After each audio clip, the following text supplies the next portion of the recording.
มมื้อนี้ข้าพเจ้าทีมงานคาร์เลาะหรือว่าลายูคาร์เลาะเนาะจะพาท่านผู้ชมมาเลาะหรือมาเช็คอินอยู่ที่สเตชันก็คือเมืองแมดเนาะตอนนี้ข้าพเจ้ายืนอยู่ที่ตลาดเมืองแมด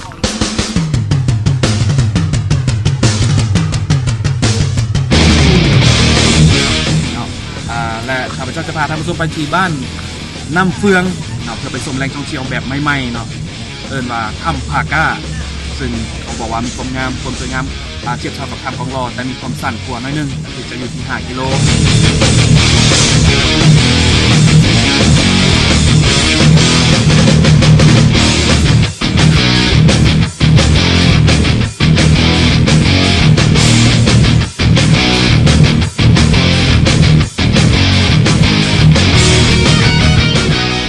แต่ว่าระยะทา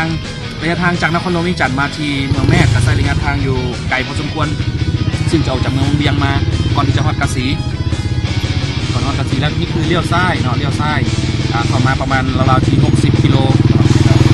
เมืองแม่แต่ระยะการเดินทางและสภาพถนนทางก็ถือว่า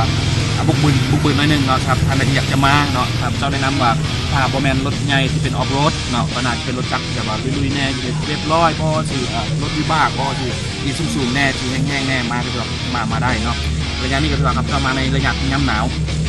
อากาศเย็นๆตอนนี้ก็อยู่ที่ประมาณราวๆ18-19 องศาเนาะ19 องศา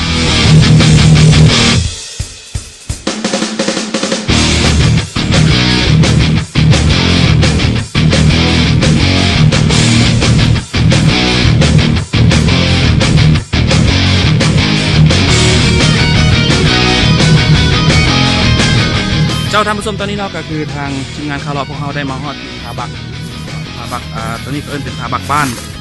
น้ำเฟืองเนาะเพราะนี่ประมาณราวๆ5-6 โมงแล้วพอรถคาเนี่ยแบบนี้ตอนนี้คือเขาจะข้ามน้ำเนาะแล้วก็มีเห็นสัมภาระนี่คือเต้นเนาะวันนี้จะไปนอนเต้นพอมาฮอดบ้านน้ำเฟืองค่ำหลาย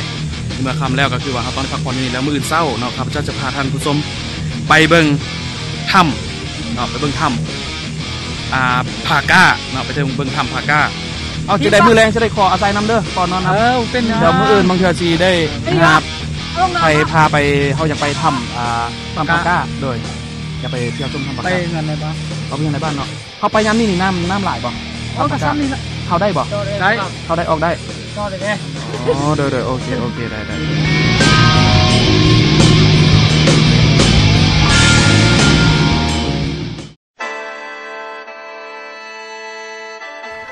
ตอนนี้ก็พายเรือข้ามน้ำสิเอาเครื่องไปเมียนก่อนจากเมียนเครื่องแล้วไปตัวเปล่ามันจะเบาเรือกลัวเนาะแล้วเราก็จะไป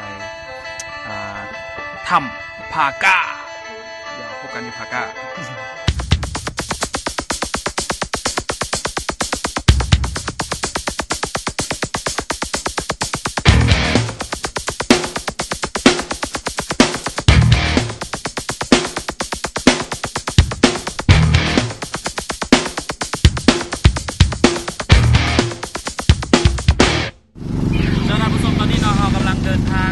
เดินทางด้วยเรือ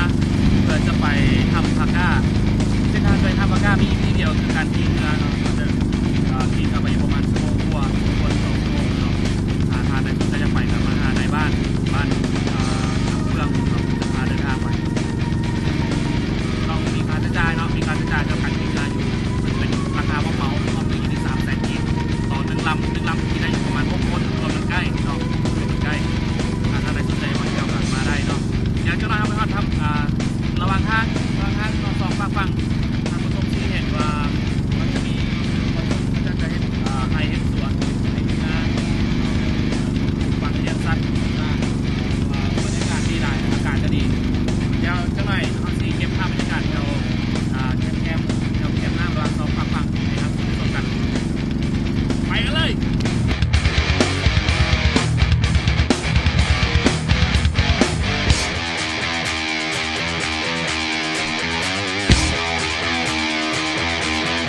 ท่านผู้ชมตอนนี้เนาะข้าพเจ้ามาฮอดที่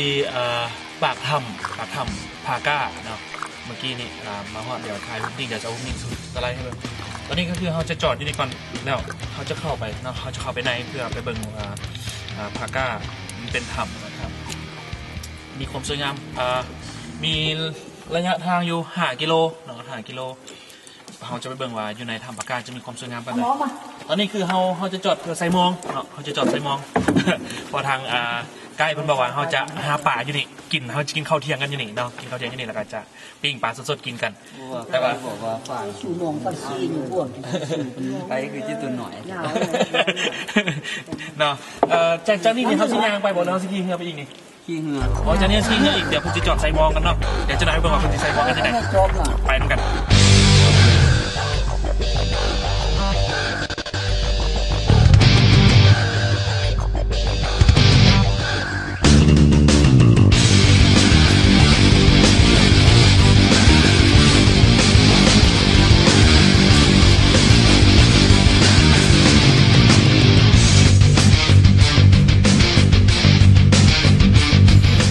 ถ้ำพาก้า